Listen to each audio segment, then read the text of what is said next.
Welcome to the Dr. Diane Show, where we explore revolutionary expansion of mind, body, and soul with me, Dr. Diane Hayden. With over 20 years of expertise as a mindset warrior, perspective shifter, and unshakable optimist, I am dedicated to helping you reach your wildest dreams in business, health, performance, and relationships. Learn about the power of thought and how it shapes your life to take risks, change careers, find love, go on adventures, and live passionately with me, Dr. Diane. Get ready for revolutionary ways of thinking, being, and creating an amazing life. The Dr. Diane Show starts now. I am Dr. Diane Hayden, and you are listening to the Dr. Diane Show on Transformation Talk Radio. Stay with us for the next hour, where we will explore revolutionary expansion of mind, body, and soul. Join me on the first and third Thursdays on the Dr. Diane Show, where I have experts from around the country teaching you cutting-edge therapies on longevity medicine, natural health, mindset, and soul purpose to help you shift your perspective and become a mindset warrior like me. And please like and subscribe to my channel, Dr. Diane Hayden. I'm excited today to have with me Dr. Zachary Moran. He is a board-certified and licensed naturopathic doctor in Columbia, Connecticut. He has a background and continued interest in fitness and nutrition as a previous collegiate wrestler and CrossFit athlete.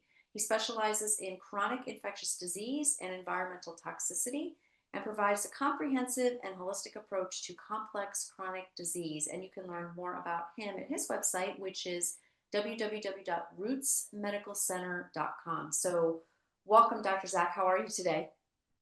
Well, thank you. Thank you for having me. Awesome.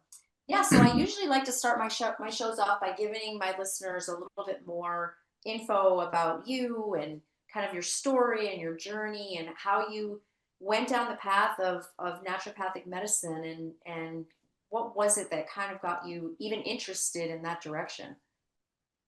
Yeah, well, it is a long story, and as I look back and reflect on it, there's probably a lot of little pieces that go into it. I was lucky enough to be raised in a family that had a little bit of some medical background. My father was osteopathically trained in Toronto, Canada, which is more of a European style osteopathic medicine. And so I kind of grew up a little bit surrounding it.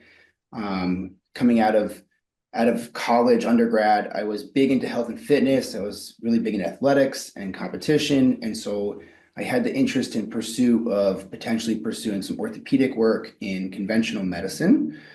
Having shadowed a variety of doctors in the conventional field of medicine, a lot of them were either burnt out or disinterested or kind of frustrated in the system that they were in. And it wasn't the work quality life that I was really looking for. And they discouraged me actually from pursuing it. And so I was looking for alternative options in the medical space to pursue as graduate work. And I came across naturopathic medicine, which was not a very common practiced medicine in the New England area, at least from where I lived. And when I found it resonated with everything that I had learned and I had grown up doing.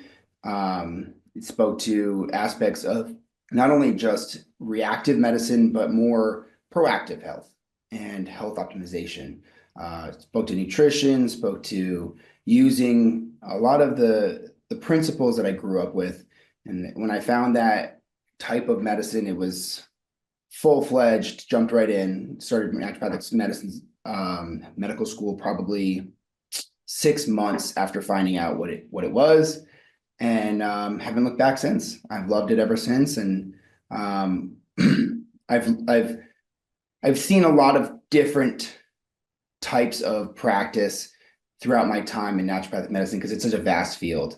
And now I get to practice back in my home state with some of the doctors that I originally shadowed with, which is kind of cool. Full circle. Yeah, that's awesome. So wait, are you a Toronto Blue Jays fan? No, we never went that far. Oh, that's too funny. They're in the World Series right now as we speak, as we're doing this show for sure. Well, that's awesome. Yeah, I mean, most of the guests I have on my show, for whatever type of holistic specialty they're doing, it was either like some of them actually had a chronic illness and that kind of led them down the path to that. They really struggled with, figuring out how to solve it through traditional medicine. It just didn't have the answers for them. And then a lot of times it's just people that kind of had a feeling like, this is the way medicine should be practiced, right? And it's just, Yeah. it's a calling, obviously. Yeah. And it was something that really, I really appreciate the doctors in the conventional space that have life-threatening or life-saving tools, right? Time and place for anything, right? So the ER docs are doing amazing work, the surgeons are doing amazing work. I was not called to that field, and trying to fit into that was not for me. I get to work with patients every day. I enjoy it. The reward is I couldn't imagine doing anything else. Yeah, yeah, that's awesome. So typically, what kinds of health issues do you see often? I mean, are you definitely have more of a niche, and so we could talk about that. Like, what is it that you're really passionate about, and how did you kind of get into that niche? Was it that you just started attracting patients like that had different complex issues, or was it just something that you were always interested in? Yeah, again, looking back and reflecting on that, I definitely was not the plan. My niche is in complex chronic disease. I see a lot of patients with, I don't know what's wrong with me, but I've been to 16 doctors and no one can figure it. Right. Can you help me? And I always say, yeah, I'm sure we can find some way to help you, right? Because I'm always a person who wants to at least help the person in front of me to some extent. And I've been blessed enough to been given the resources to really make a huge difference in a lot of people's disease patterns and lives. And initially, I was trying to force my interests, which was health and fitness, going into medical school. And I actually found myself in regenerative medicine space. I did a lot of stem cell work through medical school. We did a lot of injection therapies. I was set up to do practice in mostly orthopedics, biologics, things like that, that helped with patients' musculoskeletal concerns. And then COVID hit, 2020 hit. I graduated, and the demand was no longer for joint and musculoskeletal concerns. The demand was for life-saving chronic inflammatory conditions. Mhm. And I took up a residency in New Hampshire. I had great mentors, and they've been doing a lot of work within chronic infectious disease with tick-borne diseases like Lyme. We had done a lot of work within the chronic inflammatory cascades of mold toxicity, and we partnered it with the disease pattern of COVID and long COVID, and the demand of and the interest was through the roof in that category. No one was really putting the pieces together, at least not routinely. You'd see patients. I've got long COVID. I don't know why. I've got these vague symptoms. I don't know why. And my interest was trying to kind of be the detective in that cascade. And so after a few years, that was my pretty much my sole goal. The demand for getting people out of these chronic inflammatory conditions, autoimmune conditions, unknown conditions with a symptom profile, and then kind of getting them back into health. So I don't really do much in the regenerative space anymore. I have resources of other practitioners I really refer to. And now I opened my own practice in Connecticut a number of years back, and we really focus on oncology, autoimmune diseases, chronic inflammatory cascades with an unknown cause, and we're trying to identify that. Yeah. So, what is it like to work with you? So, like, let's say, a patient, and I'm asking a general question. Obviously, it's going to depend on what are they, what are their complaints and what are they presenting with and all that. But let's say, somebody comes in with X, Y, Z, or like long COVID or Lyme or whatever. Kind of walk Yeah. me through, like, what's it like to work with you guys? Yeah, so I opened a practice a few years back with the intention of being as if I was a patient, right? Our whole goal was patient-focused medicine. So not conventionally, we don't focus on the patient. We focus on templates and programs that the patients sometimes fit into and get treated accordingly, right? Mhm. You get set number of treatments, antibiotics, prednisone based upon your symptom profile. Whereas my practice was we meet the patient where they're at. So my intention was, how do I take a patient with an unknown origin cause and identify that and help them resolve it? So we treat patients all over the country. Pretty much the daily kind of way it works is most of the time patients will come to us with a group of diagnostics, maybe, I don't know, 3 or 4 books of diagnostics that they've done over the course of 10 years. And then they'll come with a series of symptoms. We'll have them fill out intakes, questionnaires, really get us a good history and a good symptom profile. We'll go over a lot of that in a format, consult format for an hour, 2 hours. We'll establish timeframes depending on the patient's demands. For oncology patients, we sometimes see people for 3 hours trying to identify root causes. And then what we'll do is we'll pursue more diagnostics if it's demanded. A lot of times patients don't have deep root cause diagnostics because they're not conventionally run. We're not looking at the GI microbiome. We're not looking at toxic thresholds. We're not looking at all these different components that you can map out and identify with functional testing. We'll get that done pending the patient's need. And then we'll come up with, okay, we found culprits to the problem. How are we going to work together to resolve this? And no two people are the same. Every person has a different route of getting to the destination. And that could mean a slow pace, a fast pace. That could mean a very intensive protocol. It could mean a very gradual protocol. Everyone's going to be unique.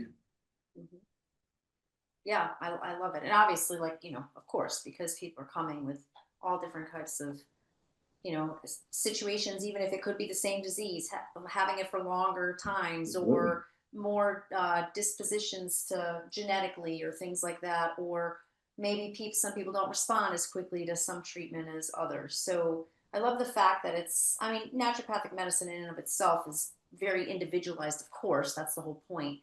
But the fact that you spend 2 to 3 hours potentially with a patient, it's, people don't get that anywhere, honestly. Like it's Well, what sometimes makes it's your a practice 20, unique. yeah, exactly. Sometimes it's a 20, 30 year history where it's just manifesting over time and you're trying to track down origins. And it takes time. And patients don't always remember all those details. You have to go through the history and try and ask all the questions. Oh, yeah, you're right.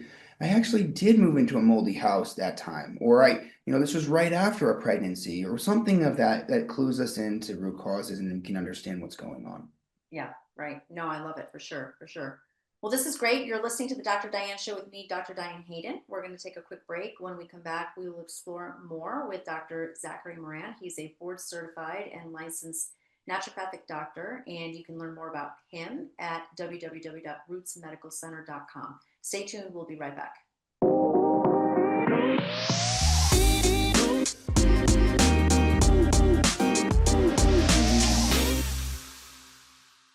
Back on the Dr. Diane Show with me, Dr. Diane Hayden. But before we continue, I want to make sure everyone knows how to contact me. You can find me at www.drdianehayden.com or at either of my 2 publications, www.naturalnutmeg.com and www.essentialnaples.com. And you can learn more about Dr. Zachary Moran at his website, which is www.rootsmedicalcenter.com. That's spelled ROOTSMEDICALCENTER.com. So before we went to break, we were just kind of, talking about just how individualized and personalized this medicine is that you practice and what it's like to work with you and, your background and all of that. So I know people are always curious, like, people are always asking me as an exercise physiologist, so what do you do for exercise? And well, how do you eat? And that kind of thing. Same thing, I'm sure, with you being a naturopathic physician and also your background in CrossFit and all of that. So what does your diet look like? Like, what does your exercise routine look like? Yeah, well, so back in the day when I was training full time, it was much more intensive than it is now. I like to keep up with my exercise as much as possible because I really do find it makes such a big difference in function, cognitive function, and energy levels, and it's so important. I basically eat and exercise to give myself the best fuel and energy possible to be the best doctor I can, right? So I incentivize people, and myself included, to really work on morning routine exercise. I find that if you can get your day started and the cortisol response started with good energy, with exercise, some type of natural stimulation of blood flow and circulation, you're going to have a drastic improvement throughout the day. It sets you up for success. So I really try and exercise in the morning. I still devote a lot of time towards strength training, and I definitely incorporate a variety of conditioning, basically functional exercise, maybe in the CrossFit-esque space. So we're doing a variety of strength training in the morning, maybe an hour, half an hour every day. If you're devoted with your time, you're not taking too many breaks. I think 30 to 45 minutes every day is sufficient. I want to jump on something you just said about doing something in the morning to kind of like get your metabolism revved up. And it's interesting because I traditionally have not been a morning exerciser. I think I do better at like 1 or 2 or 3 o'clock in the afternoon, Mm, as far as like my energy levels and things like that, whether I'm running or I'm lifting or whatever it might be. But over the last year or so, what I have started doing in the morning is I have this really quick 10-minute like ab routine that I do. nice. I follow this thing on line called Power Abs, and she has all these different like 10-minute quick routines. You're in and out. And I started doing it in the morning, honestly, only because I realized if I waited till the end of the day after I did my strength training or after I was running or whatever it was, I didn't do it. Like I was too tired or other things came up or whatever. So I'm like, you know what? I'm going to get up first thing before I do anything. I'm going to do this 10-minute routine. And it literally, I was actually shocked at how much more energy it gave me just doing something that short, Yep. making a difference like that. I'm like, wow, like it really, it does make a huge difference. Even only if you do 10 minutes of something, like 10 minutes of yoga or Yep. 10 minutes of some type of like stretching or whatever, just so you're moving your body, right? Yeah. No, absolutely. And a lot of people make the mistake of waiting till the end of the day, right? And either it doesn't get done because you're too tired at the end of the day or too busy at the end of the day. The mistake also is that if you do end up going at the end of the day, you tend to then either get overstimulated and affect your sleep pattern if you're exercising too close to sleep, or you end up with this imbalance in cortisol. You end up eating too much closer to bedtime. There's a big problem with that. You don't want to stimulate yourself too much at the end of the day because sleep is so essential, right? That's such a big variable. So I like what you're doing. I like to do the bulk majority of my exercise in the morning, and then I like to do that 10-minute session of some type of warm-up routine midday to keep my metabolism going, because everyone gets that afternoon lull. So if you catch it before the afternoon lull, you'll actually maintain your energy production throughout that. And you won't need to pull for any of those quick snacks to try and keep yourself going. Right, right. So diet wise, like typically, what are you doing? There's so many different things out there. I Sure, mean, like I'm sure sure. people like, every time I turn around, there's some new thing, whether it's, the carnivore diet or Yep. intermittent fasting or you name it. Like, what is your philosophy just around all those different things and for you yourself? Yeah. Yeah. So I'm not married to any diet. I know that I've used carnivore, vegan, vegetarian, keto, paleo, all within the past month for different patients, pending different circumstances, right? Right. So it's all individualized. And it's also what the person's able and willing to do, which also makes a big difference on compliance. Um, but for me personally, I stick to kind of a variant of Whole 30 or paleo. And I think generally, focusing on whole foods, I eat specifically roughly a gram of protein per pound of body weight. And I know that's essential for me to maintain my energy production. I'm a blood type O, so I know blood type O's really do well through research on high protein diets. So I, to some extent, eat right for your type. I also focus on when to eat is also a very big variable for me. I do not fast in the morning. I find that I do much worse fasting in the morning. That's, pending your energy levels. I've got 3 young kids at home. I don't sleep as well as I should. If I fast in the morning, I tank midday. Yeah. So I like to actually fast later in the evening. I don't eat close to bedtime, but I'll make sure I get plenty of calories in the morning, lots of protein, get my day started right with some exercise. And then just like I do, I try and get my metabolism to maintain throughout the day with consistent consumption of food and fuel, protein, fruits, vegetables, nuts and seeds, mostly about 95% of my diet. And then toward the evening, it'll come down. I'll eat a little bit less calorically. And that kind of 95% of the time leaves me 5% to live. With like, I've got young kids, they want to go have a sweet treat once in a while. So I will have that 5% to go and have that resilience to handle something if I need to. Parties, birthday parties, recreational activities. So I think it's important. Most people, they're like, yeah, you're not supposed to eat anything bad. And that's unrealistic. You can't live in America and avoid everything. So I find if you can be cognizant 95% of the time, you shouldn't have to worry about the 5%. And it's always people's definition of bad as well, right? Like, we might think, okay, bad might be sugar or, Sure. sweets or things like that. But, for some people, bad for them might be pasta or it Yeah. might be bread or it could be, Yep. like there's a lot of Mhm. different things in terms Right. of what falls under that category of what makes people gain weight, let's say, or not feel good or, Right. have digestive issues or things like that. So I think it's also just listening to your body, right? Like, how does this food make me feel when I eat it? Yeah, absolutely. And that's going to be a variety of factors pending the health of the digestive tract, the health of the individual, the history, the genetics, that all plays a role. My guilty pleasure is chocolate and peanut butter, and I have a hard time avoiding that one. Yep. Yep. But I mean, it depends. Also, I think like I'm a salty person. I'll give me like salt over sweet all the time, but it's because I stopped eating so much sugary things like so many years ago that now if I eat something, like if there's a dessert or whatever, because there's a party or whatever it might be, if I have more than like two or three bites, I just don't feel good.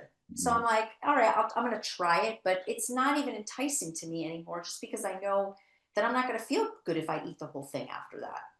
Yeah, you got rid of the sugar addiction. Right. Exactly. Exactly. For sure. So, this is a general question, and I'm sure it's going to be like there. You can answer this a million different ways, and also it's going to be based on again the individual person. But is there like one supplement that you recommend everyone should take, or a couple, or something like in your wheelhouse? I have found that if I had to pick one supplement that almost everyone needs, it's some form of additional mineral support across the board. And that could come in the form of electrolytes, the form of magnesium, the form of a broad spectrum mineral. But I find that 90 to 95% of my patients are dehydrated, and it's not always due to lack of water consumption. It's the fact that they have no minerals left to hold the water in their system. And so now we're talking about how, sea salt is so important. We're talking about how magnesium deficiency is so rampant. We're seeing a lot of deficiencies in just the body's ability to hold on to the water because they're no longer having the electrolytes because there's too much coffee consumption, too much stress, too much lack of consumption of food that have minerals in them. And we're just not seeing the nutrient density in the food that we used to. So I usually get most people on some type of hydration support, usually a broad spectrum mineral that covers the magnesium and electrolytes, and that usually makes a game-changing benefit in the exercise, in their energy levels, in their cognitive function. They feel so much better instantly. Yeah, I have a lot of people that will say to me like, "Oh my God, I drink so much water, but I feel like all I'm doing is peeing it out." Exactly. That's your key Yeah, right there. and that's basically because you're saying that, if you don't have the minerals to support it, then your body's just going to eliminate the water. Water follows minerals. So if you don't have minerals in your body, water is just going to go right through. And a lot of times we'll see that in a lot of patients was I just pee if I drink too much water. Well, you need about 100 ounces of water. Most people need about 100 ounces of water, and most people are getting nowhere close because they don't want to be in the bathroom. Well, it means you're mineral deficient. Interesting. Yeah. And is it more than just like standard? You said magnesium, potassium, sodium, that kind of thing. Are Trace there more minerals? minerals, yeah, Yep. Yeah, you Yeah, need it. because I think a lot of people, I think, take like an electrolyte or maybe even magnesium, and they still find that they're going to the bathroom a lot. So it's probably not those major ones. It's more trace minerals that you're lacking. Yeah, yeah. So that's why you have to have variety, right? A little bit of maybe some sea salt for the trace minerals, maybe some magnesium and some complex minerals on top of it. A lot of the electrolyte formulas nowadays are just sugar, flavored sugar water. So you have to be careful about, what you're getting. I won't name any particular names, but you have to be very cognizant about what you're consuming. It's potentially just, flavored sugar water. You're absolutely right. And it's funny because I was taking a particular one for a while, and finally actually looked at, well, somebody keyed me into it. Now I'll just name the brand because I absolutely love it. Essential. It's called Hydration, I think. Okay. And the amount of levels that's in that versus the other one that I was taking, I was like, oh my gosh, like I didn't even really think to pay attention to how much there's like nothing in this other, you know, electrolyte formula. I'm like, I've been taking this other one for years. Like, there's like Yeah, nothing in it. It's right. ridiculous compared to some other things that are out there in the market. So I love this conversation. We're going to get into a lot more. You're listening to Dr. Diane on the Dr. Diane Show. When we come back, we'll be talking more with Dr. Zachary Moran. Stay tuned. We'll be right back.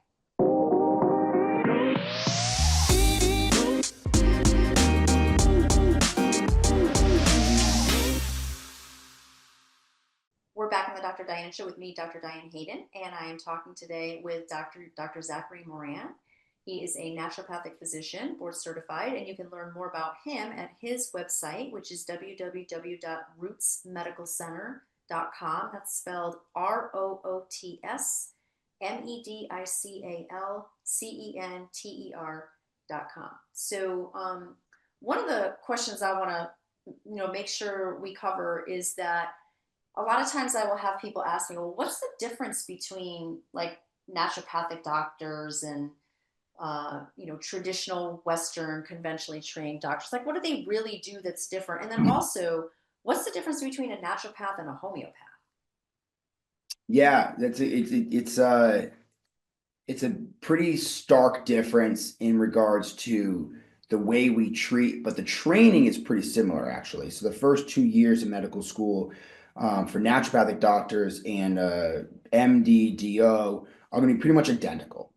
And then the second 2 years are where we're going to see the differences. So naturopaths get trained in pharmacology. They get trained in a lot of the modalities that DOs, MDs get trained in, but we also have to explore a lot more in regards to additional therapies. So we get trained in acupuncture and Chinese medicine, nutraceuticals, pharmaceuticals. We get trained in a lot of the herbal medicine that we practice. We get trained in chiropractic manual work. So we're kind of incorporating a lot of the other modalities into our practice. Not all naturopaths will practice using all of those modalities, but that was the way that the originally doctor was trained, is to be able to use the best of all tools. And so the naturopathic doctors are still trying to be able to have all of those resources available for patients, as opposed to just pharmaceuticals and surgery, which is how most conventional doctors are utilizing their treatment modalities. So the other difference is in residencies, but more nuanced there. Homeopathic doctors are strictly homeopaths, just like an acupuncturist is an acupuncturist or a chiropractor is a chiropractor. Naturopathic doctors have learned those modalities to some extent, and are trying to incorporate them instead of just being a single modality practitioner. That makes sense. Yeah, no, for sure. Um, what do you think a common misconception people have is about naturopathic medicine? Like, what do you find that's like maybe you have to correct people on, or some belief that's out there about the field?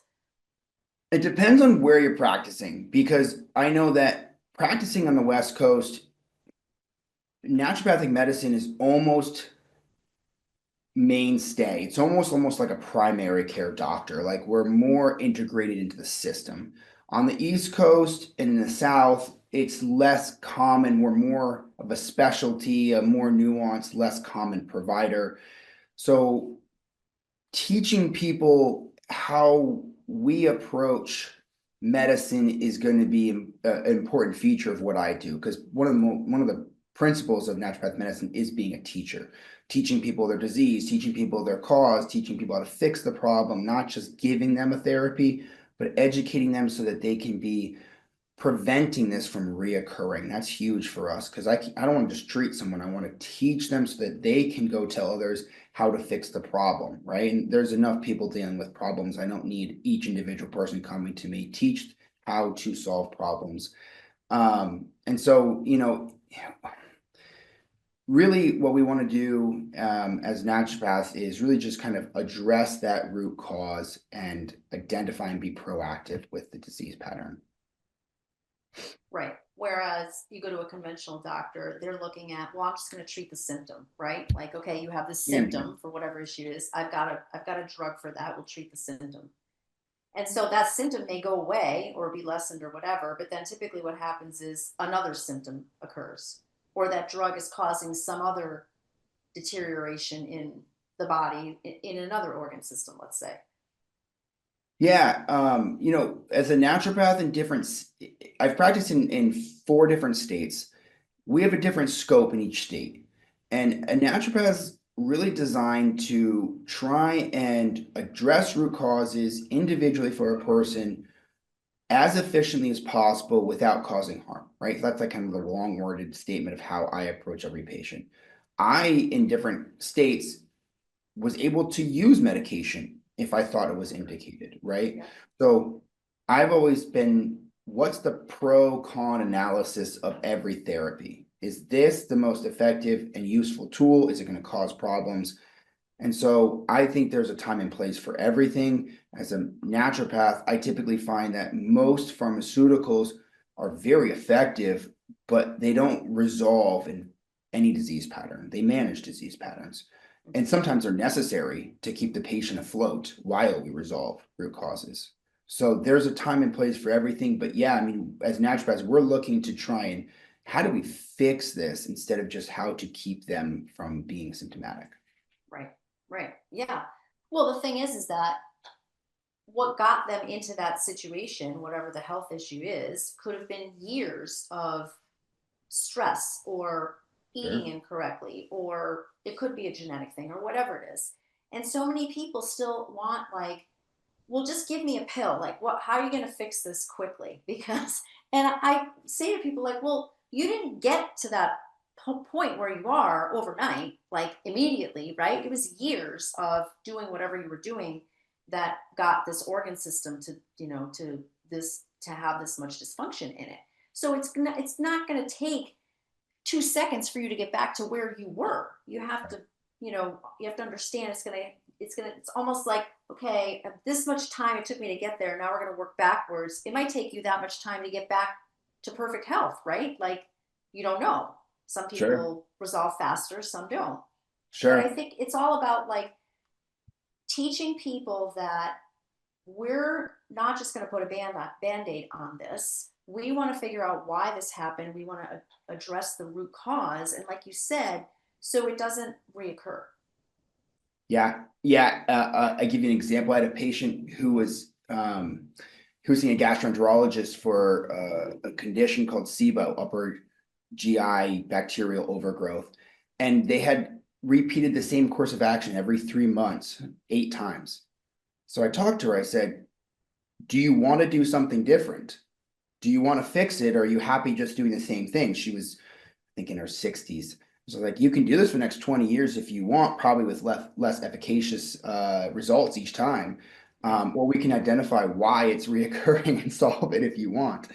And she's like, oh, I didn't know there was a solution. Okay, well, that's exactly what we do. Yeah.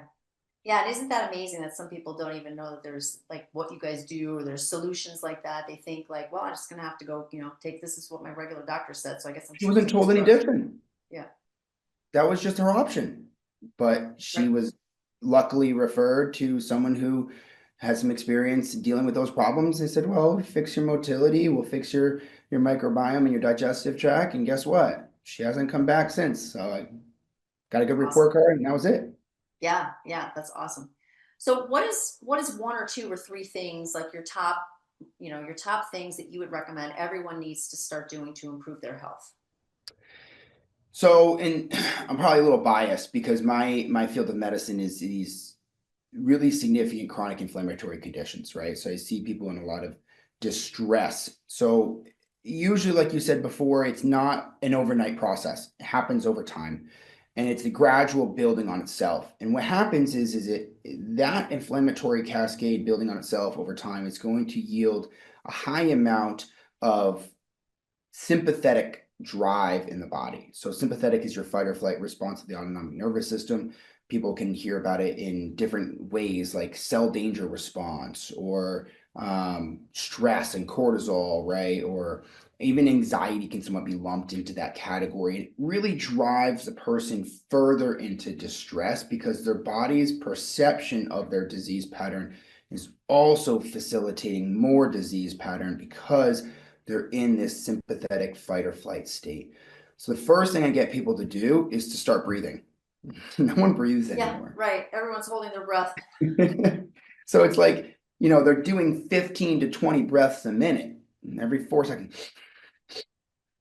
It's like these fast, choppy breaths, and they're holding that sympathetic state in this anxiety driven, and it's not really all it's not really their fault either because it's what their body's reacting to, whether it's an infection or something of that nature. So I teach them how to breathe, move your diaphragm, right? And then with zero cost and a few minutes a day, they're now in a more sympathetic or more parasympathetic state where they can rest. Their sleep has improved, their digestion has improved. Everything is starting to trend in the right direction, right? We're building on foundations. Once they're able to breathe, we can get them to start sleeping a little better because they're more parasympathetic, rest and digest. And then once they can sleep, their energy slightly goes up enough to get them moving. Once we get them moving, we have got the ball rolling in the right direction. It can start with a walk, but once we get them moving, we're circulating, our lymphatic system's working, our muscles are working, our metabolic system is working, everything's going in the right direction. We're clearing out problems and our body's healing. So breathe, sleep, move. That's so Zero problem. interesting. Yeah, it's so interesting because I think people, and my expectation too, would have expected you to start saying maybe something related to diet or maybe different supplements or things like that. But it's so simple, right? Like it's literally just like you just breathe, just focus on your breath work. Yeah, And once you are more aware of that and calming down the nervous system and all that just by breathing, honestly, that's going to impact your sleep. And like you said, once you have better sleep, now you have better energy levels and you can start exercising. What rather than taking a person and trying to put them on some type of an exercise routine right out of the gate, or changing their diet. And now all you're doing is adding more stress onto someone who's exactly. already highly stressed. Right. You can't jump them in. I mean, we use hyperbaric oxygen, we use high dose IV therapies, we use infrareds, we use colonics, we use all these high-end therapies on patients, but you can't start there in a lot of patients, right? You're just waiting for the nuclear reactor to blow up if you start there. So you have to build a foundation for them, their tolerance level and work your way up. And for a lot of patients, honestly, a lot of them know the diet. They've been on this journey for 15 years. They figured out that I can't eat this, I can't eat that. I don't need to change my diet. If I change their diet, maybe they get a 5% improvement, right? But their Mhm. central nervous system is something they're not usually cognizant of. They're not focusing on, right? And they're like, I can't sleep. I don't know what it is. I'm up all night long. I'm like, well, you can't heal unless you're in a rested state, right? And that's a central nervous system rest. So we'll use craniosacral therapy, we'll use acupuncture, we'll use breathing tools, we're using whatever it needs to be to meet the patient where they're at to help down regulate their system so that they're not being chased by a bear. Right. 24/7. For sure. Exactly. Yeah, right. It's all about reducing the stress because like you add all these other things in, diet, exercise, none of that's really going to matter if you don't have the stress response under control. Exactly. So that's really what we want people to be, like aware of and understanding first. So this has been awesome. We're going to get into a lot more. We're going to take a quick break. When we come back, we'll be talking more with Dr. Zachary Moran. at rootsmedicalcenter.com. Stay tuned. We'll be right back.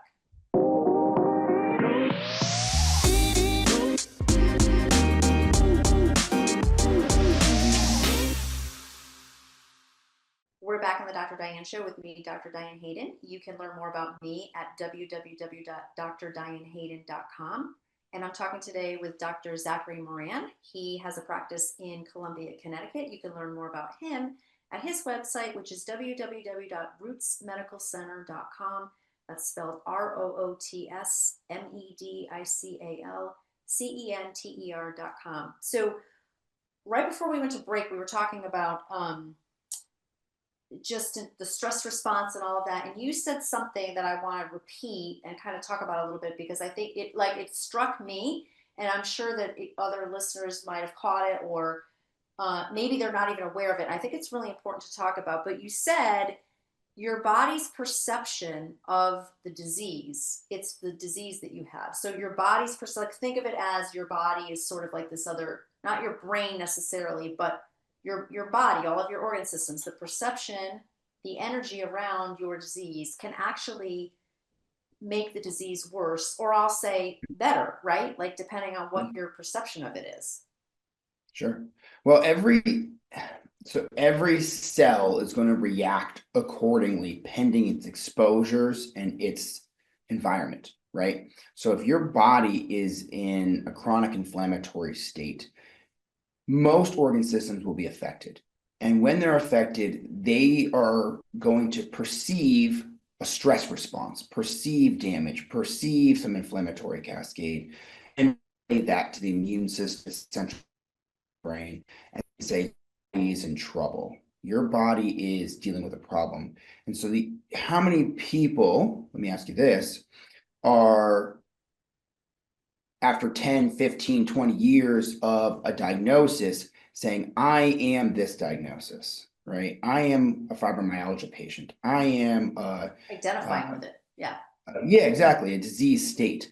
And so now not only are their internal organ systems experiencing that stress response, they're also telling themselves, I am that disease pattern. And so they're creating an unhealable process. The first step in telling patient that and getting them better is to tell them that they can get better, right? Once they believe that they have an opportunity to heal, if they don't believe that they can get better, there's little I can do for them. Right. Yeah. But it's so interesting that unknowingly, so like, let's say like not consciously, you have the ability to actually make yourself worse. And I have a personal experience with that, and I talk about this a lot. A couple of years ago, I started having like tachycardia episodes, and I was having, like a not an arrhythmia diagnosed or anything like that, but like PVCs, where you feel like your heart, beats really quickly a couple times and then hesitates, or it feels like it hesitates or whatever.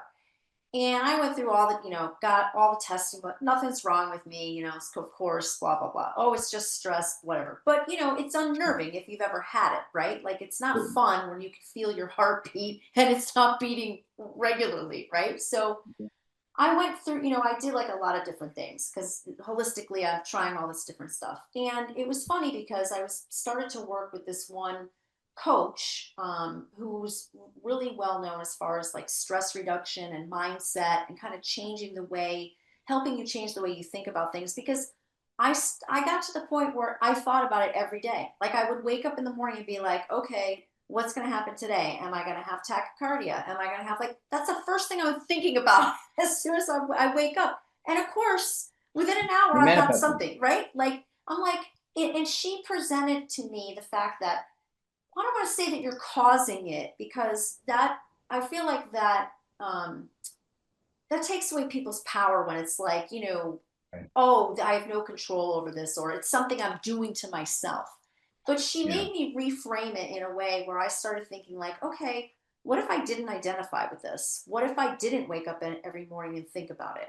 What if I thought, okay, it's just the way that my heart is, and every once in a while it's going to do something like that, and I'm not going to have a heart attack, and it's not life threatening and whatever. And Right. I started doing a couple other things. I changed a few other things that I did with my diet and exercise and whatever. And really, the biggest thing was that I stopped stressing out about it.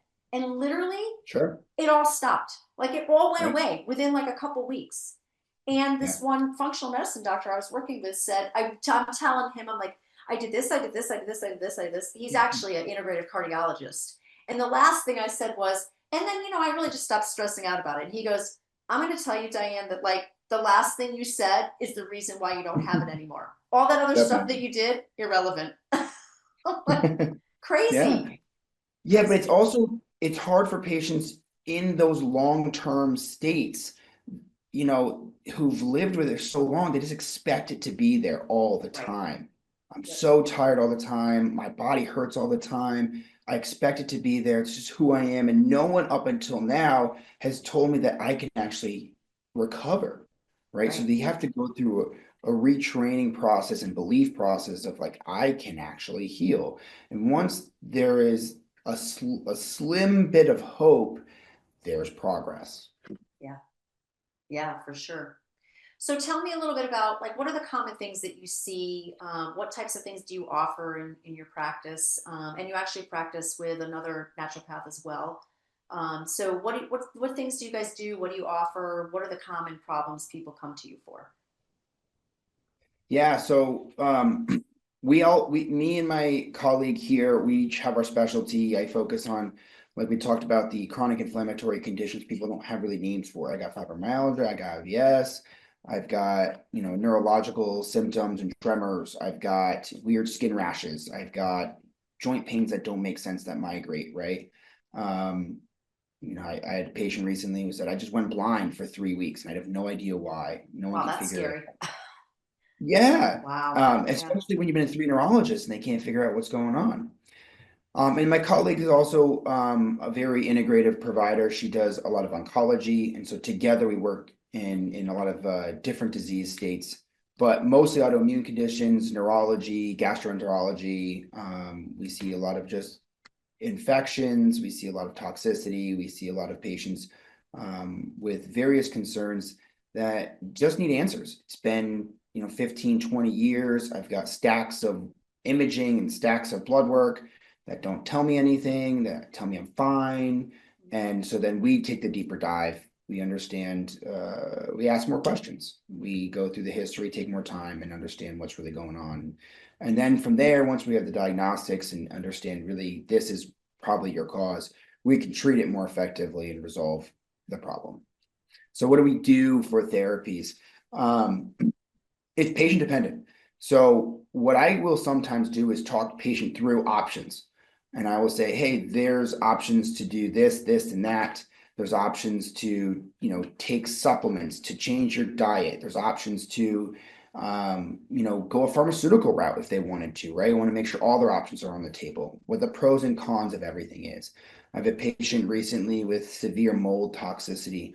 And she was like, just throw the kitchen sink at me, right? So we have her in office daily, and she's doing hyperbarics, she's doing colonics, she's doing IV therapies with glutathione, she's taking oral supplements, she changed her diet, she's doing a PMF at home with red light, and not every day is all these happening, but we've created a regimen and a protocol that she can tolerate, she builds into, and she's 2 weeks in and she's 70% better, right? Wow. So it Awesome. doesn't take long. If pending the protocol, we have other patients who are hypersensitive and we have to start super gradual and slowly work into a progress of maybe very slow, gradual treatments. Maybe we're changing the diet, maybe we're changing their environment, maybe they're improving their sleep patterns, right? And eventually they'll tolerate supplements and maybe they'll tolerate some type of additional therapy in the future. So it's all patient dependent. We utilize things in office here. We utilize different resources all across the country from different practitioners because we have patients all over the country, actually all over the world. We're starting to see patients all over the world at this point. And I was just going to say, actually, you practice virtually, clearly, because you have patients, like you just said, all over the country and internationally for sure. So And people who are listening to this who are outside of Connecticut can certainly get in touch with you and learn more. Yeah, happy to help. Awesome. And then your website again is www.rootsmedicalcenter.com. So the best way for people to do that is just to go to the website and learn more about you guys, and then contact information from there. Yeah, we have a social media page, Facebook and Instagram. We try and put free content out as much as we can, with our time demanding, if we can, and we'll try and offer patients on our website different resources, protocols. There's testing available for patients. So we try and really give patients their advocacy that they deserve. Yeah, I love it. You guys are doing amazing things. Well, thank you so much for all the great information. This has been a blast talking to you, Zach, and hope everybody visits your website. Thank you so much for having me. It's been a blast. I appreciate it. Of course. And I want to thank all of you for tuning into the show. Please join me the first and third Thursdays at 11 a.m. Eastern, 8 a.m. Pacific. I want to welcome you back here next time. And please like and subscribe to my channel, Dr. Diane Hayden. See you back here next time. Thank you for tuning into the Dr. Diane Show, revolutionary expansion of mind, body, and soul with me, Dr. Diane Hayden. Tune in every Thursday at 8 a.m. Pacific, 11 a.m. Eastern on TransformationTalkRadio.com. Center your thoughts on what you want and shut the door on every suggestion of fear, worry, or lack from your own consciousness or the consciousness around you. Once you master that, everything is possible. To learn more about me, Dr. Diane, and receive a free digital subscription of my magazine, visit naturalnutmeg.com.